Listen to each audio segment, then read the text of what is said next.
എല്ലാവർക്കും നമസ്കാരം. ഞാൻ JK ജയശ്രീ കിഷോർ. ഇന്ന് ഞാൻ വന്നിരിക്കുന്നത് ഒരു കൊച്ചു കഥയുമായിട്ടാണ്.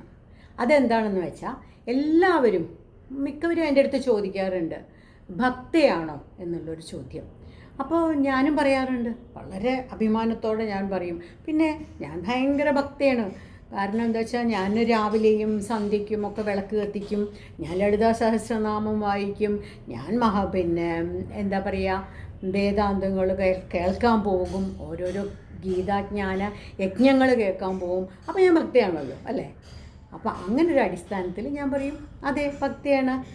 അതെപ്പോൾ ഈ കഥ കേൾക്കുന്നത് വരെ. ഇപ്പോൾ ആരെങ്കിലും ചോദിച്ചാൽ ഞാൻ പറയാറുണ്ട്, അയ്യോ ഞാൻ ഭക്തയല്ല കേട്ടോ എന്ന്. കാരണം എന്താ വെച്ചാൽ ഈ കഥ അങ്ങനെയാണ്. വനവാസകാലമാണ് കേട്ടോ. അപ്പോൾ ശ്രീരാമനും സീതേനെ രാവണൻ കട്ടുകൊണ്ടുപോയതിന് ശേഷം ലക്ഷ്മണനും ശ്രീരാമനും കൂടിയിട്ട് സീതയെ അന്വേഷിച്ച് പുറപ്പെട്ടിരിക്കുകയാണ്.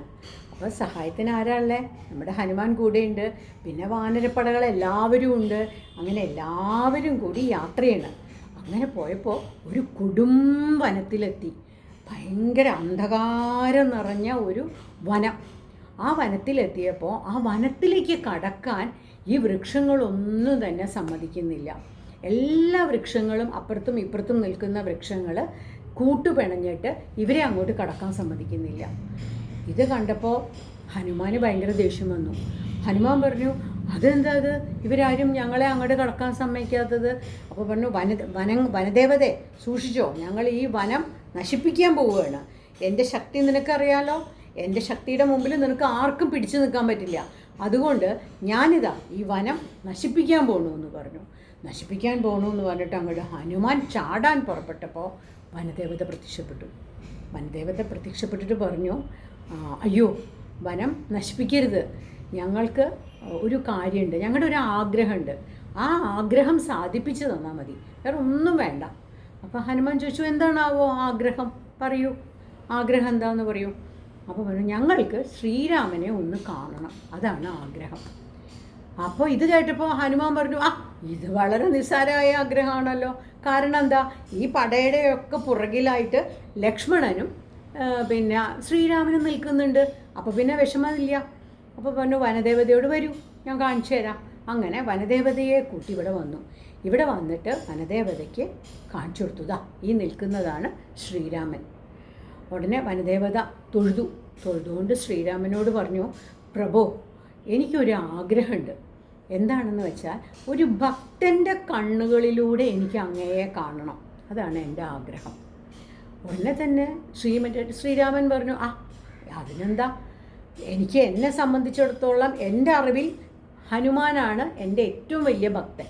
അപ്പോൾ ഹനുമാൻ്റെ കണ്ണുകളിലൂടെ തന്നെ അങ്ങേക്ക് ഞാൻ എന്നെ കാണിച്ചു തരാം എന്ന് പറഞ്ഞിട്ട് വനദേവതയോട് പറഞ്ഞു, അല്പസമയം ഒന്ന് കണ്ണടയ്ക്കൂ. അങ്ങനെ വനദേവത കണ്ണടച്ചു. വനദേവത കണ്ണടച്ചപ്പോൾ ശ്രീരാമൻ ഹനുമാൻ്റെ കാഴ്ചശക്തിയെ ഇങ്ങോട്ടേക്ക് മാറ്റി. എന്നിട്ട് വനദേവതയോട് പറഞ്ഞു, കണ്ണു തുറന്നോളൂ, ഇപ്പം താങ്കൾ കാണുന്നത് ഹനുമാൻ്റെ കണ്ണുകളിലൂടെയായിരിക്കും. ഇത് കേട്ടിട്ട് വനദേവത കണ്ണു തുറന്നു. വനദേവത കണ്ണു തുറന്നപ്പോൾ എന്താ കണ്ടേ? അവിടെയുള്ള സകല ചരാചരങ്ങളും ശ്രീരാമൻ, നിൽക്കുന്ന കുരങ്ങന്മാർ ശ്രീരാമൻ, വൃക്ഷങ്ങൾ ശ്രീരാമൻ, ചലിക്കുന്നതും ചലിക്കാത്തതുമായ എല്ലാ വസ്തുക്കളും ശ്രീരാമൻ. ശ്രീരാമമയം എല്ലായിടത്തും, കല്ലും മണ്ണും വൃക്ഷങ്ങളും ശാഖകളും, എന്തിനു വേണ്ട, ഒന്നും ശ്രീരാമനല്ലാത്തതില്ല, എല്ലാം ശ്രീരാമൻ. ഇതാണ് വനദേവത കണ്ടത്. അപ്പം എന്താ, ഒരു ഭക്തൻ്റെ കണ്ണുകളിലൂടെ നോക്കുമ്പോൾ ഒരു ഭക്തൻ, ഇതിൽ നിന്ന് നമ്മൾക്ക് കിട്ടുന്ന സന്ദേശം എന്താണ്?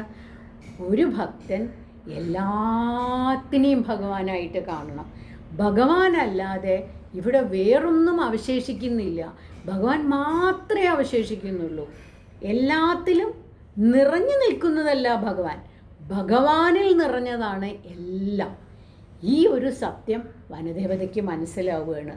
അപ്പോൾ എന്താണ്, എല്ലാം നമ്മളെ സ്നേഹിക്കുന്നവരായാലും നമ്മളെ നിന്ദിക്കുന്നവരായാലും നമുക്ക് ദുഃഖം തന്നാലും നമുക്ക് ദൈവം സന്തോഷം തന്നാലും എല്ലാം തന്നെ അത് ഭഗവാന്റെ പ്രസാദമാണ് എന്നുള്ള തിരിച്ചറിവ്.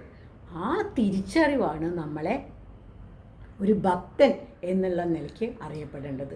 അല്ലാതെ നമ്മൾ അമ്പലങ്ങളിൽ പോയതുകൊണ്ടോ നമ്മൾ വിളക്ക് കത്തിച്ചതുകൊണ്ടോ അല്ലെങ്കിൽ നമ്മൾ ഒരുപാട് പ്രഭാഷണങ്ങൾ കേട്ടതുകൊണ്ടോ ഒന്നും നമ്മൾ ഭക്തനാവില്ല എന്നുള്ള സത്യം ഈ കഥ കേട്ടപ്പോഴാണ് എനിക്ക് മനസ്സിലായത്. അപ്പം ഞാൻ എൻ്റെ ഈ കൊച്ചു കഥ നിങ്ങളുമായിട്ട് ഷെയർ ചെയ്യണം. എല്ലാവർക്കും നന്ദി, എല്ലാവർക്കും നമസ്കാരം.